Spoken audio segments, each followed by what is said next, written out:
So my thoughts when he sent me the rough draft was, oh, this doesn't look that great. But now that he's got it all edited properly, it looks a lot better. I thought it looked okay. I sent notes about what I thought should have been changed. One of the notes I sent was when Shark was doing his card tricks at the end, he really needs to show that it's Twilight he's been complaining about, because the first version it just looked like he was freaking out over black cards. Like this was the most talked about sequence we did.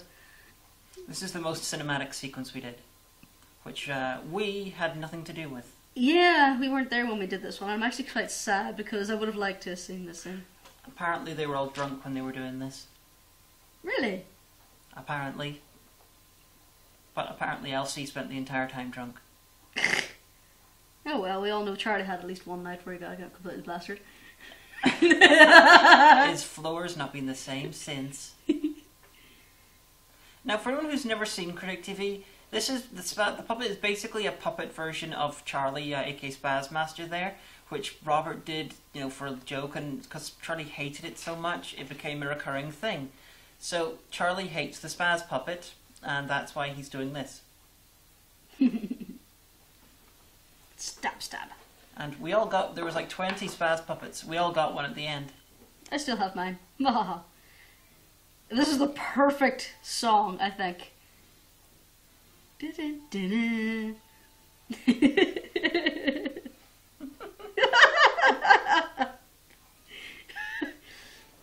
This was very well done together. Yeah.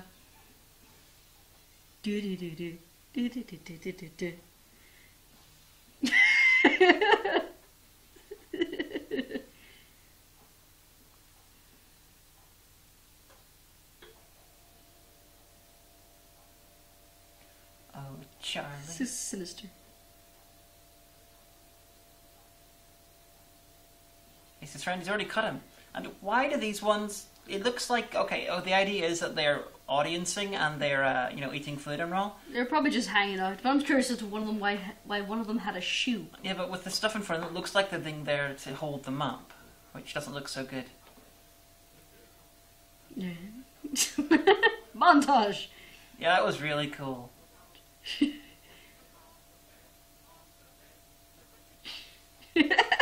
And doing it like that means that they could film anything, not use the Spaz puppets for those shots. True. I just wish they'd have done a shot where the puppet actually goes onto his face here. But then again, it is kind of stuck in the top of the door.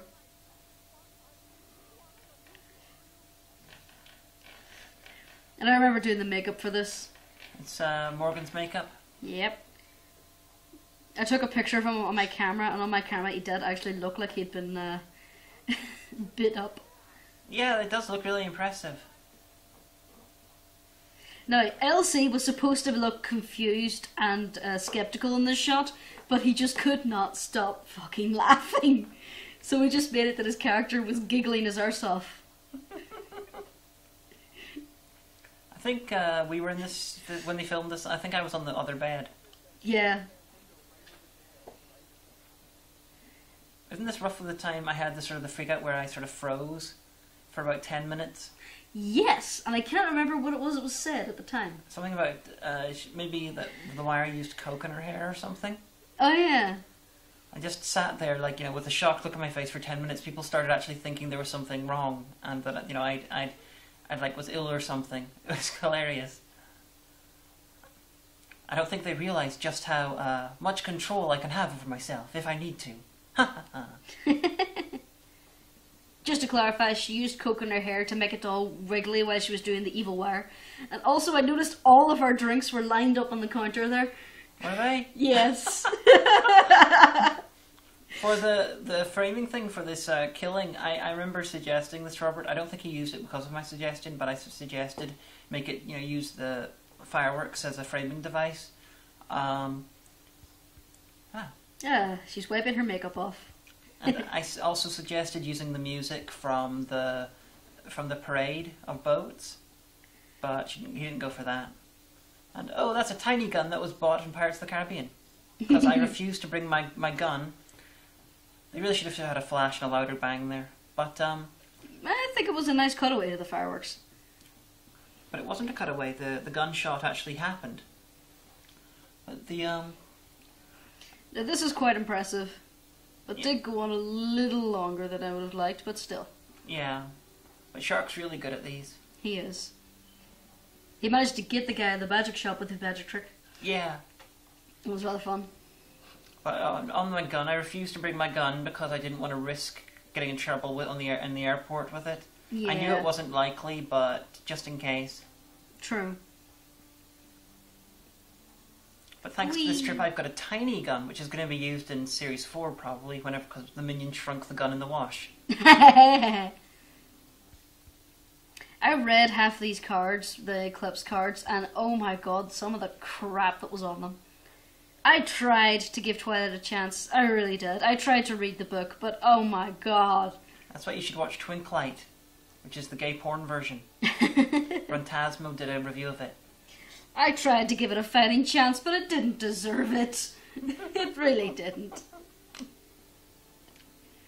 It's just I love everything is described in such loving detail, except the main character herself. It's self-insert fanfiction. Yeah, but then again, so's Dante's Inferno. That's true, actually. And Freak Out. Oh, Funnily enough, those cards were actually from a Twilight card game. That's right, people. A Twilight card game.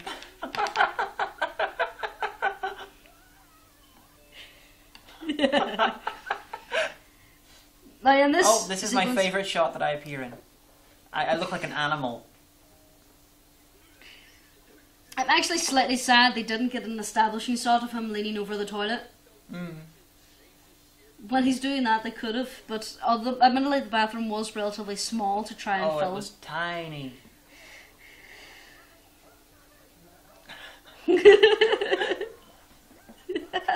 Oh. Why is everyone likes to hear me ranting as Hagan in audio? Because it's awesome. Yeah, see, and there's the loo.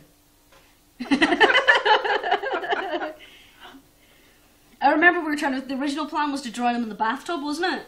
But then possibly. we were talking about how it wouldn't work, and then we thought maybe the sink, and I thought the sink was too small, and then I suggested why not use the toilet? This scene. Morgan is not, in fact, naked. Yep.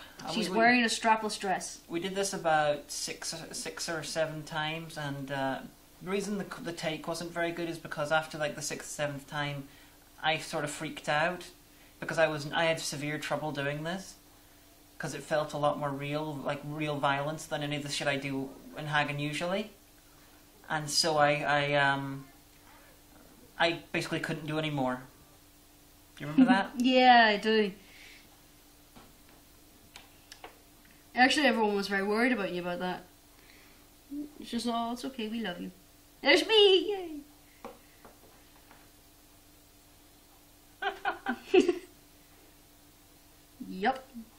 Whack. I really wish we got another take of that because you can see my hand whenever I'm doing the smacking.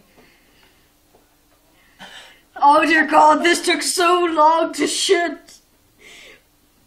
Between the two of them, it was so hard to get a take because they end up giggling their arses off each time. Yes, and Spaz in particular will corpse at anything. Although, props to Spaz for wearing the bra with the oranges and for his amusing impression of me. Yes. Oh dear. Although he does sound a little bit more like Alistair as Hagan. True. Because he's the slurring... See, that's more like Hagan, but when he was coming in it was very slurred words and all. So it was very Alistair.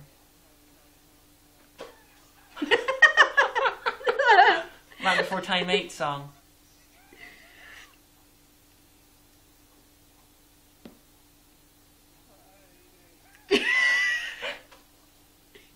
You're dead.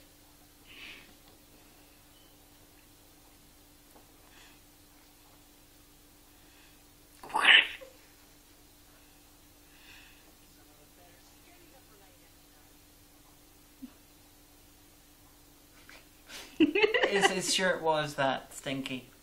Well, he had to wear it near enough every other day to do most of his shooting. It's true. But the smelling thing was an ad-lib, because it was. See, the thing is, between me and Czar, we were terrible because we tended to ad-lib and embellish our lines. Because we do, that's how we do stuff. That's how we do stuff here. So which usually results in people giggling their asses off. Plus, I find it hilarious to make people laugh when I'm filming it. It's how I keep myself from getting bored.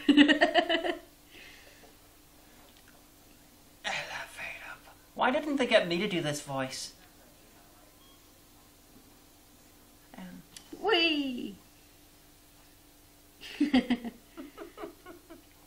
They done that show every night. It was quite big. Yes. And, oh, Robert, your time has come. And me. Smacked my head on the floor because I missed the pillow. And that shot... they should have had another shot in there. Yes, you are. Do the voice! That was an ad-lib.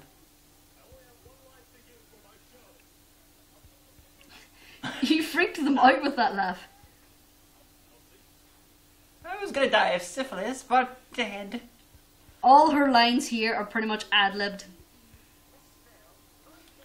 Yeah, we did it about 10 times. So each time I did it, I would change just from the regular dead to anything I could think of. You looked way too happy about that. Oh, Spaz ejaculated all over the wall when I did this.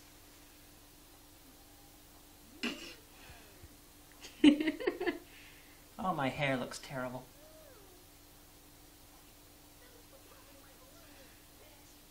Conspiracy guy! And he got his lollipop and he's happy.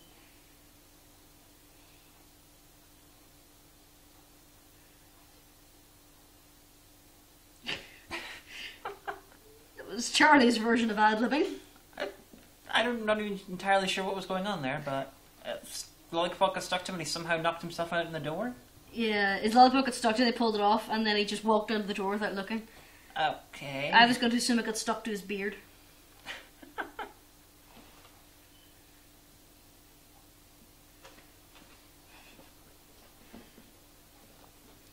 Oh, poor Robert. He's sad. Sad music. No music. Oh, that should be. It's quite more effective when it's silent. Hush. They're all dead. They're all dead, Dave. Everyone is dead, Dave. That was a throwback to the Memory Run review. I really felt they should have put some static in here to show going from the film to the so-called real world. Yeah.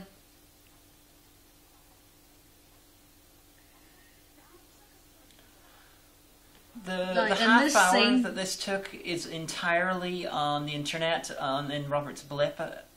So every single version of this where the fuck-ups is all there. Oh, I must check entirety. it because it was hilarious. There's like an hour and a half. Originally you weren't supposed to pop up.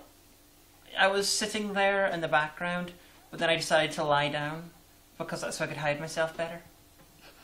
Why the fuck wasn't I in it? But yeah, I brought the Alistair costume in case anyone wanted me, and then I suggested Alistair appearing at the very end.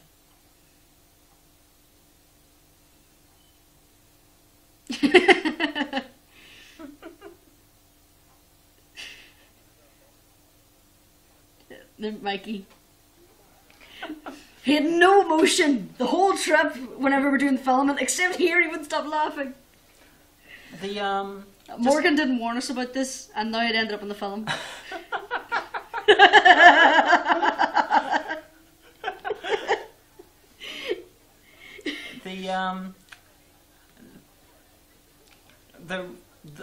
The minion name in this, it's a bunch of numbers. Apparently it's the Nicola turned into numbers. I found out, which is cool. Spaz is terrified of Sin's lust for him. Yeah.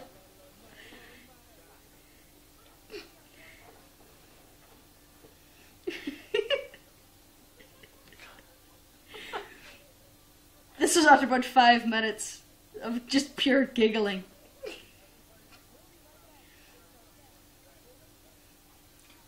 hell can they corpse so much? I don't understand this. I'm fine with that. I almost never corpse, but I just don't understand other people's need to, or how they can't control themselves.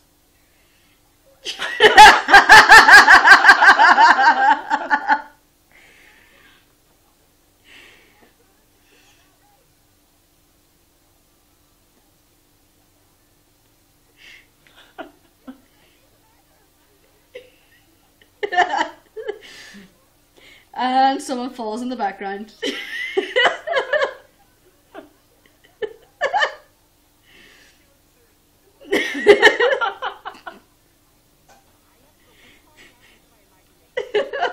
I love outtakes. Fucking trolley going right beside me. It was the glare you gave it, which was quite funny. And then I just continue with my line.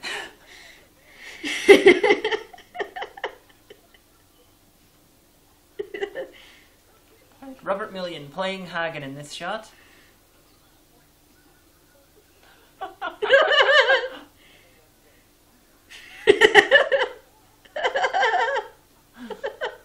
Well, guys, this is coming to an end, so there's going to be just credits left, but I hope you enjoyed Project Million. We enjoyed working on it. Everyone worked on it really, really hard. It was a lot of fun, and when filming it, I was sure it was going to be terrible. And it's not the greatest film in the world. It's fine, but, you know, it's better than I expected. And I would have been glad to have been in this if we didn't get to go to Florida. If we'd filmed this in my house, I would have still been proud of it. It was fun for us. Hopefully it was fun for people who saw it. And, you know, something doesn't have to be good to be fun. And something doesn't have to be fun to be good. This is moderately good and very fun, at least in my opinion. Yes, I agree entirely. It was hilarious, and I'd love to do it again. But we shall see. Yeah, there's rumblings about a possible Project Million 2 next summer, but we don't know much about that, or even if it's going to happen. So we'll just have to see. Also coming is Minion and Conspiracy Guy's Day Out, which is this short film connected to this, about the Minion and Conspiracy Guy having a fun day in Disney where they fall in love. Yes, this whole idea was conceived over 2-3 days, mostly from a joke I made about how you just have a shot of a minion on one of the rides, and it just kind of grew from that. Yeah. And it was originally the Minions Day Out, and then it was Minion and Conspiracy Guy, and there we go. Personally, I would have liked it to have been edited into the full film, but, you know, maybe we'll get that in a later date. Hopefully. But this is it, coming to an end. I hope you all enjoyed the commentary. I'm sure we'll do another commentary later. Bye, everybody.